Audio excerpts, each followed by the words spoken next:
What's going on, guys? Today I'm going to run you through one of the easiest knots for a braid to leader connection. It's called the Alberto knot. Really good knot. It's very strong, has a very small profile, an excellent choice, goes through the guides of the rod very easily. But before we get into it, if you find this video helpful in the end, really appreciate you hit the like button down below and consider subscribing to the channel.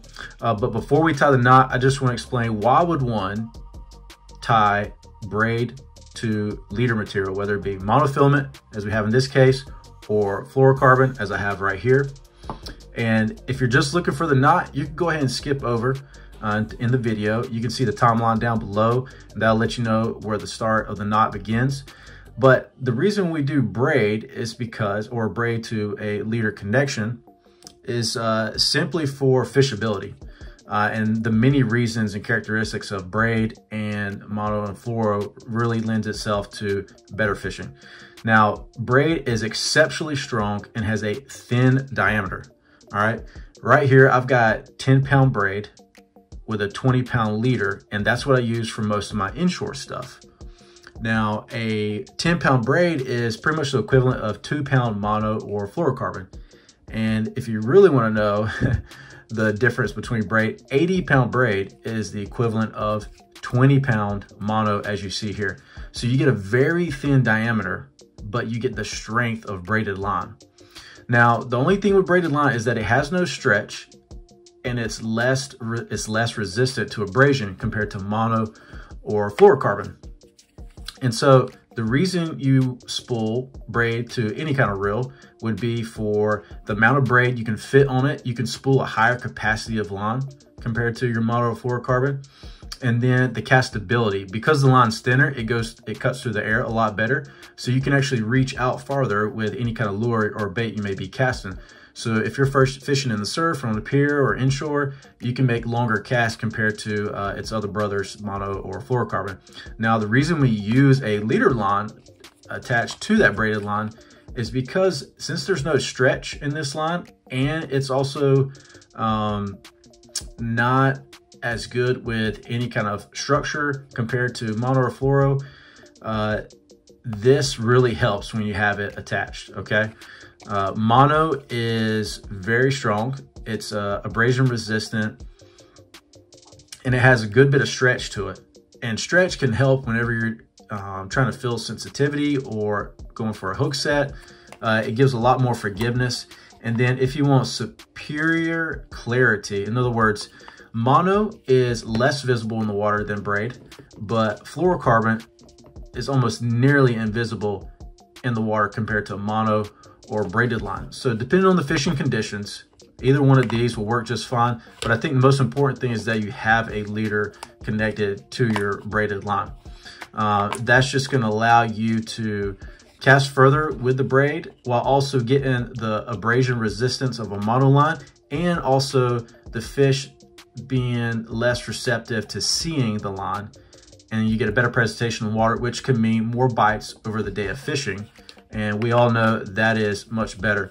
I've got Andy's here. This is a 20-pound mono. Love that one. And then I've got a 20-pound Blue Label Seaguar here that I use for fluorocarbon.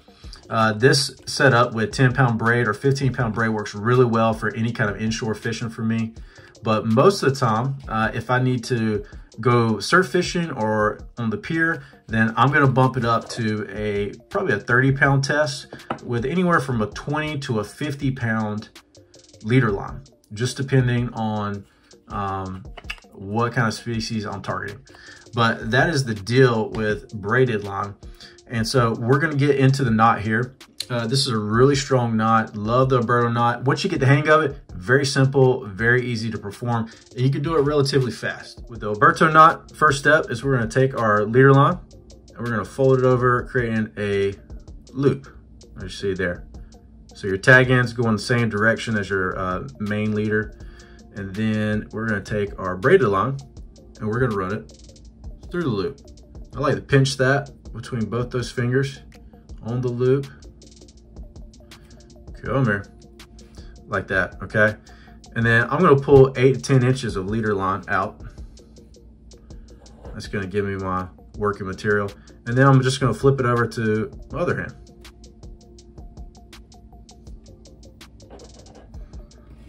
So I got my leader line going this way, got a loop going the other way. And now we're gonna take our tag end of our braided line and we're gonna wrap that 7 times around both lines. 1,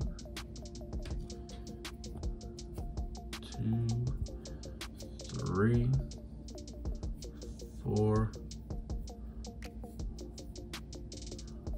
5, 6, and 7.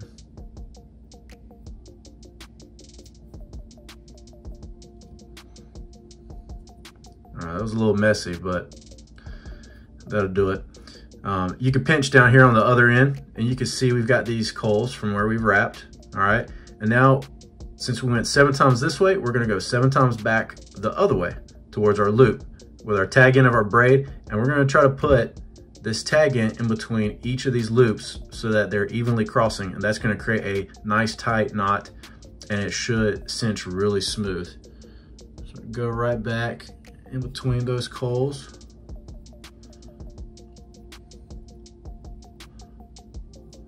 You can also move your hand down if you need to.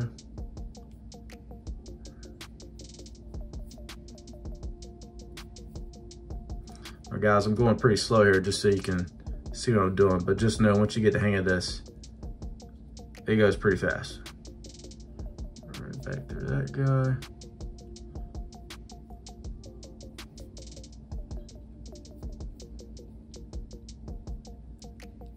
All right. Now the key, once you get to the end here, my main line of my braid on this knot particularly is coming up under and through the top of my loop. Now you want to make sure that tag end comes back the same direction and running along your main line, okay? So even if this was going down, I would want to make sure I go over the top of my tag end and through the loop.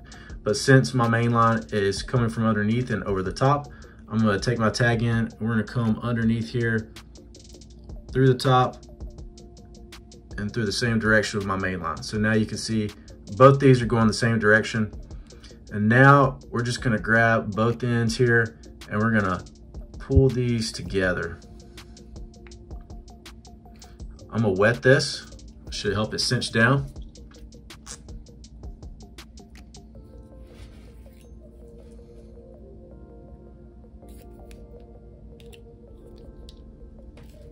Now I'm gonna grab my main line of my leader and my braid, and we're going to pull these together. And that's gonna create this little knot called the Alberto knot. And you can cut these as close as you want.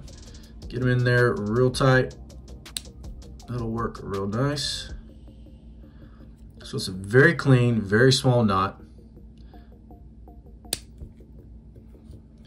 It's strong, it'll hold up to anything. I mean, whether it's a small species like speckled trout, some bluefish, or small redfish, but it'll also hold up to big drum, snook, jack. Look at that, strong. Now guys, if you found this very helpful, I really appreciate you hit the like button down below. Leave me a comment. Have you ever tied this as a braid to leader connection? Do you prefer another knot, maybe like the FG or the double uni? Many other good ones out there, but this is a really good one to know and keep in your tackle box. And if you would, please consider subscribing to the channel. Really appreciate it. Till next time, fish on.